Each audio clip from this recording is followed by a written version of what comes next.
এই যুদ্ধ দীর্ঘদিন চলতে থাকলে দুর্ভিক্ষ দেখা দিবে। তেল গ্যাসের ক্রাইসিসে শুধুমাত্র জ্বালানি সংকট না, এই জ্বালানি সংকটে মানুষের টিকে থাকার মৌলিক উপাদানেও ক্রাইসিস তৈরি হবে। তেলের ক্রাইসিসে শুধু তেলের দাম বাড়ছে না, আমাদের বেঁচে থাকার জন্য প্রতিদিন যে মৌলিক উপাদানের প্রয়োজন তা উৎপাদনের সক্ষমতা হারাবে। দৈনন্দিন জীবনে টিকে থাকার জন্য যেসব মৌলিক উপাদান আমাদের প্রয়োজন তার দাম বাড়লেও উৎপাদন সম্পূর্ণভাবে থমকে যাবে। দিন আনা দিন খাওয়া মানুষের এই যুদ্ধ চলতে থাকলে হাতে তো অর্থ থাকবেই না, অন্যদিকে যাদের হাতে অঢেল অর্থ আছে তারা অর্থের বিনিময়ে নিত্য দিনের জিনিসপত্র পাবেও না। তেল পাম্পগুলোর দিকে তাকালেই বোঝা যাচ্ছে তেল নেওয়ার জন্য পকেটে টাকা আছে, বেশি দাম দিয়ে তেল কিনতে চাইলেও তেল পাম্পে তেল নাই।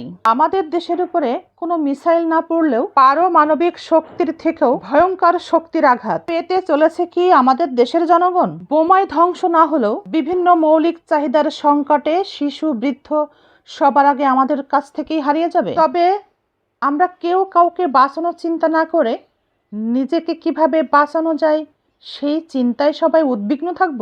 এই দেশের জনগণ আমরাও তবে কি এত বড় কঠিন ভয়ঙ্কর পরিস্থিতির মুখোমুখি হতে যাচ্ছি? সংসদের হুইপ ABM আশরাফ উদ্দিন মিজান বলেছেন, চলমান এই যুদ্ধ এবং অস্থিরতা যদি দ্রুত নিয়ন্ত্রণে না আসে তবে তার প্রভাব, খুব খারাপ প্রভাব আমাদের বাংলাদেশের উপরেও কিন্তু পড়বে। তিনি আশঙ্কা প্রকাশ করেছেন। তিনি আরও আশঙ্কা প্রকাশ করে বলেছেন, পরিস্থিতি যদি আরও খারাপের দিকে এগোয় তবে আগামী কিছুদিনের মধ্যে রাজধানী ঢাকা থেকে বিপুল পরিমাণ মানুষ নিরাপদ আশ্রয়ের খোঁজে স্থানান্তরিত হতে পারে।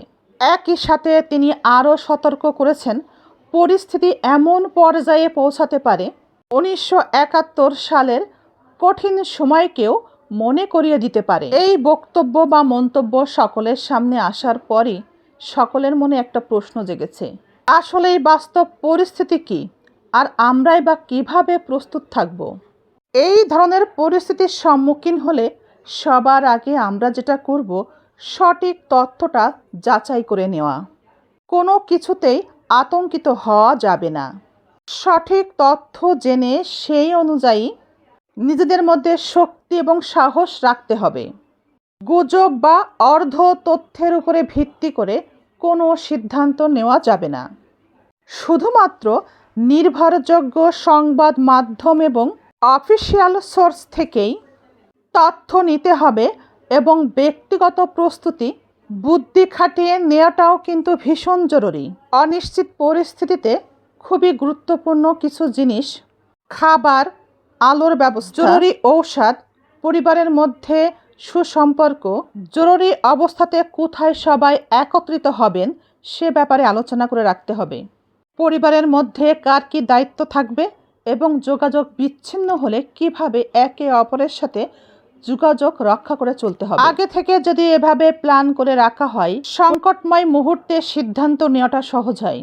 ওই মুহূর্তে মোবাইল, ইন্টারনেট অকার্যকর হতে পারে, তাই যোগাযোগ রক্ষার্থে একজন ব্যক্তিকে খুব গুরুত্বপূর্ণ ভূমিকা রাখা উচিত। টাকা পয়সা সব এক জায়গাতে গচ্ছিত করে না রেখে নগদ কিছু অর্থ নিজেদের কাছেই রাখা উচিত, কারণ জরুরি পরিস্থিতিতে ব্যাংকিং সিস্টেম বা ডিজিটাল পেমেন্ট সবসময় কাজ নাও করতে পারে। শেষে খুবই গুরুত্বপূর্ণ, মানসিকভাবে স্থির থাকতে হবে। মানসিকভাবে ভেঙে পড়া চলবে না। ঠান্ডা মাথায় বিভিন্ন পদক্ষেপ নিতে হবে। মানসিকভাবে স্থির থেকে ঠান্ডা মাথায় যদি কেউ সিদ্ধান্ত নেয় তবে সেই ব্যক্তি সকল কঠিন পরিস্থিতিও মোকাবেলা করে কাটিয়ে উঠতে পারে সকল সমস্যা। সব মিলিয়ে ভয় না পেয়ে যদি ঠান্ডা মাথায় সব কিছুর প্রস্তুতি নেওয়া সম্ভব হয় তবে কখনোই সেই মানুষটি অসহায় হয় না। ইরান আর আমেরিকার যুদ্ধ যদি বড় রূপে রূপ নেয় আর ঠিক এমনটাই ঘটলে কেউ কাউকে আর অভিযোগই করতে পারবে না। মানুষকে ভয় দেখানোর জন্য নয়।